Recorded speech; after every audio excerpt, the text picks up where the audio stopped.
বাসিন্দাদের জন্য গাজা উপত্যকা পরিণত হয়েছে এক ভয়ঙ্কর দুঃস্বপ্নে, যেখানে প্রচণ্ড ক্ষুধায় ত্রাণ নিতে আসা ফিলিস্তিনিদের হত্যা করছে জায়নবাদী সেনারা। বেশ সুপরিকল্পিতভাবেই হচ্ছে এসব হত্যাকাণ্ড।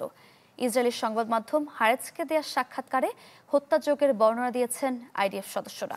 ১.৫ বছরের বেশি সময় ধরে চলা যুদ্ধে গাজায় প্রায় ১ লাখ ফিলিস্তিনি নিহত হয়েছেন, এমন তথ্য দিয়েছে হারেজ। গাজার ত্রাণ কেন্দ্রে লেখা হচ্ছে অমানবিকতার এক করুণ উপাখ্যান।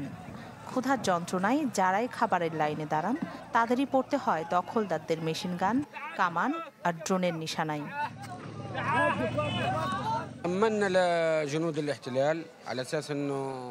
ক্ষুধার যন্ত্রণা সইতে না পেরে ত্রাণ নিতে গিয়েছিলাম। হঠাৎই এক নাগারে গুলি করতে থাকে ইসরায়েলি সেনারা। ট্যাঙ্ক থেকেও গোলা ছোড়া হয়। অনেকে মারা গেছে, আবার অনেকেই আমার মতো আহত। সেখানে আটা দেয়া হচ্ছে শুনে গিয়েছিলাম। যদি জানতাম শুধু ঔষধ বিতরণ করা হচ্ছে তাহলে যেতাম না। অন্যদের চেয়ে আমি বেশ পেছনেই ছিলাম, তারপরও ইসরায়েলি সেনাদের ছোড়া গুলিতে আহত হলাম। ইসরায়েলি সংবাদ মাধ্যম হারেজকে দেয়া সাক্ষাৎকারে এসব হত্যাকাণ্ডের বর্ণনা দিয়েছেন আইডিএফের সদস্যরা। জানান, যারা ত্রাণ নিতে এসেছিলেন কেউ ইসরায়েলি সেনাদের জন্য ঝুঁকিপূর্ণ ছিল না। অকারণেই ঘটানো হচ্ছে এসব হত্যাকাণ্ড। এক ইসরায়েলি সেনা জানায়, গাজায় এখন নেতানিয়াহুর আইন চলে।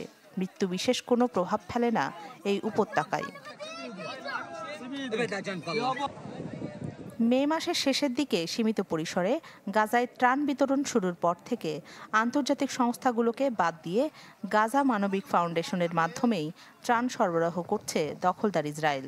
তবে শুরু থেকে ব্যর্থ বিতর্কিত এই সংস্থাটির কাছে ত্রাণ নিতে গিয়ে প্রাণ গেছে প্রায় ৫৫০ ফিলিস্তিনির, এমন দাবি গাজার স্বাস্থ্য মন্ত্রণালয়ের। গেল কয়েকদিনে গাজায় বেড়েছে বিমান হামলার তীব্রতা। বেশ কয়েক জায়গায় করা বিমান হামলায় নতুন করে প্রাণ গেছে বহু মানুষের। সেই সাথে আল আকসা চত্বরে ও পশ্চিম তীরে বসতি স্থাপনকারী ইহুদিদের নাচ গান এবং বাধাহীন ঘোরাফেরার অনুমতি দিয়েছে ইসরায়েল। প্রথমবারের মতো পবিত্র স্থানটি নিয়ে এমন সিদ্ধান্ত তেল আবিবের, যা আল আকসা চত্বর বিষয়ক লিখিত আইন ও বিধিনিষেধের গুরুতর লঙ্ঘন।